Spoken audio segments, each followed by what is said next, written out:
तो स्वागत है आप सबका हमारे एक और इंटरेस्टिंग वीडियो में। आज हम इस वीडियो में बात करने वाले एडमॉब के बारे में। तो आज की इस वीडियो में आप लोगों को मैं एडमॉब के बारे में शुरू से लेकर पूरी लास्ट तक जानकारी देने वाला हूं, तो इस वीडियो को ज़रा भी स्किप मत करना। तो अगर आपको ये वीडियो पसंद आती है तो इस चैनल को सब्सक्राइब तो कर ही लेना और इस वीडियो को भी लाइक कर देना।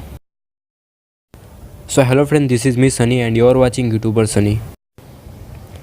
और इस वीडियो को पूरा लास्ट तक देखने के बाद मुझे यकीन है कि आपको एडमॉब से रिलेटेड जितने भी डाउट्स होंगे और जितने भी डाउट्स होंगे वो सारे क्लियर हो जाएंगे।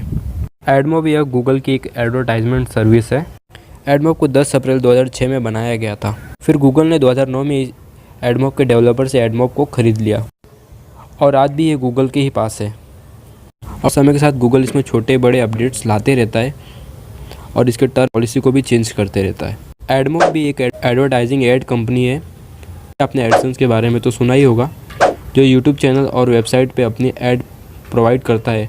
और वैसे ही एडमॉब भी है, बस थोड़ा सा अलग है। बढ़ते हैं नेक्स्ट पॉइंट की तरफ। एडमॉब का यूज़ हम कहाँ और कैसे कर सकते हैं। तो मैं बता दूं कि हम एडमॉब का यूज़ अपनी एंड्रॉयड मोबाइल एप्लीकेशन में ऐड लगाकर अच्छा खासा पैसा कमा सकते हैं।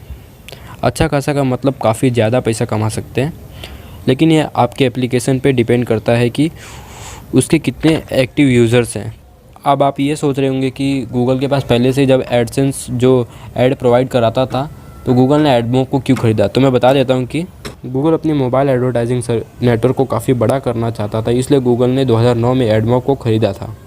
और इसकी मदद से जो एप्लीकेशन डेवलपर्स हैं वह एंड्रॉयड, iOS और विंडोज़ फ़ोन और ऐसे ही और प्लेटफॉर्म पर अपनी ऐप को पब्लिश कर सकते हैं। जब गूगल ने इसे ख़रीदा तब इस पर ज़्यादा फोकस में नहीं था गूगल, लेकिन 2013 के बाद से गूगल ने इसमें सीरियसली तरीके से काम करना शुरू कर दिया। और जैसा कि आपको मैंने पहले ही बताया है कि ये जो एडमॉब है ये गूगल एडसेंस के बेस पे ही काम करता है, यानी कि लगभग ये गूगल एडसेंस और गूगल एडमॉब ये काफ़ी सेम तरीके से काम करते हैं। अब आपको यह लग रहा होगा कि जब गूगल एडसेंस और गूगल एडमॉब जब इतने सेम हैं, दोनों एक ही बेस पे काम करते हैं, तो फिर इसमें डिफरेंस क्या है और गूगल ने इसे ख़रीदा क्यों। तो मैं इसे क्लियर कर देता हूँ। अगर आप एक यूट्यूबर या ब्लॉगर हो तो आप गूगल एडसेंस के एडवर्टाइजिंग के थ्रू पैसे कमाते हो। मतलब कि अगर आपके पास एक यूट्यूब चैनल और आपको अपनी वीडियो को मोनेटाइज़ करना है तो आप गूगल एडसेंस के एडवर्टाइजमेंट को यूज़ करोगे। और आपका ब्लॉगर है या वेबसाइट है तो उस पर भी आप अपने गूगल एडसेंस के एडवर्टाइजमेंट को यूज़ करोगे। और उसी तरह जब आप अपनी वेबसाइट को एंड्रॉयड एप्लीकेशन में कन्वर्ट करते हो, यानी कि जब आप अपनी वेबसाइट का एंड्रॉयड एप्लीकेशन बनवाते हो, एग्जांपल में हम अमेज़न और फ्लिपकार्ट को देते हैं। जैसे कि आपने देखा होगा कि अमेज़न और फ्लिपकार्ट की वेबसाइट भी है और उनकी एक एंड्रॉयड एप्लीकेशन भी है।